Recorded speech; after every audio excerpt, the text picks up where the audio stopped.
SIL, were not that warm and friendly with me. They used to stay away from my lane. I too tried to avoid them as much as possible.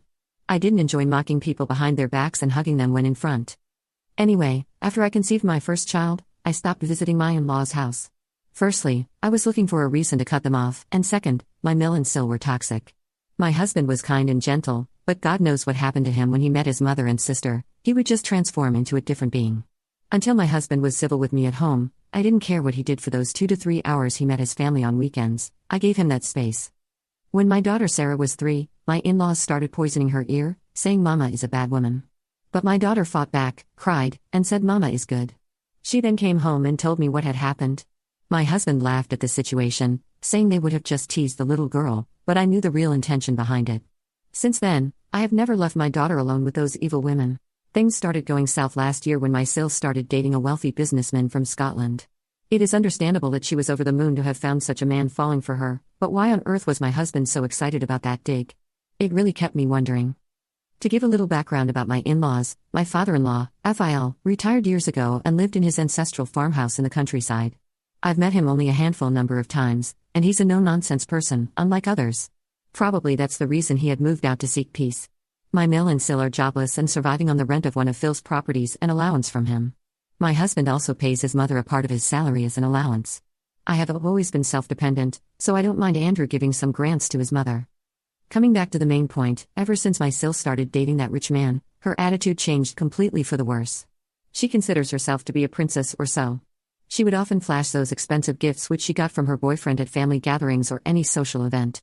My Sil left no opportunity to show off to everyone how rich her boyfriend was. The funny part is, my Mill also had her feet floating. She would giggle with Sil like they were both teenagers. Their behavior got on my nerves, and my annoyance was clear on my face.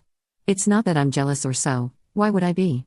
The thing is, since my Mill and Sil were surviving on a tiny budget, they never crossed their line because they barely had anything to show off or look down upon me. However, with her new profound love, they both subtly tried to demean me and accuse me of being jealous of them. Of course, they didn't say this to my face, but I got the hint from their body language, and some of the relatives also confirmed the same.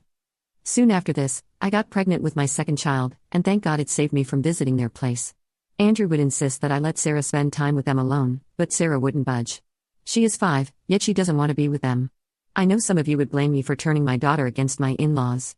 Let me tell you, children have better senses than adults. They can differentiate between love and fakeness. My first pregnancy was difficult. I was put on bed rest, but my in-laws never visited to check on me. My second one is comparatively easier, but they visit me often. No, not to check on me, but to show off their new jewelry collection, a trendy dress, or a bag worth thousands of dollars. My Sil would just go gaga over her boyfriend's richness and how they are planning for a grand wedding in Scotland and so on. I just nodded with a plastered smile on my face and sighed under my breath, good for you. A week ago, my Mill and Sil showed up out of the blue. They started praising my cooking. Sil said that she loved the apple pie and bacon donuts I made. Rather than happy, I got suspicious of their gesture. I asked them why they suddenly remembered the dessert I had served them probably years ago. They were taken aback that instead of thanking them for their kind words, I directly jumped to the point. Sil said that she had been craving an apple pie for a long time, and none of the restaurants were able to match the taste I baked, so they wanted me to prepare those for her. I thanked them and told them I wasn't keeping well, and baking would take additional effort, which I couldn't manage with my pregnancy and a toddler. They were not ready to take no for an answer and still insisted that I bake it for her. I could not push back further and said I would try to bake it whenever I felt okay. My Sil hugged me for the first time after my wedding and said she wanted it on Sunday. I didn't say anything further or notice why she asked me to have it on Sunday. To be honest, I didn't intend to make it at all. I said I'd try just to dodge the bullet at that moment.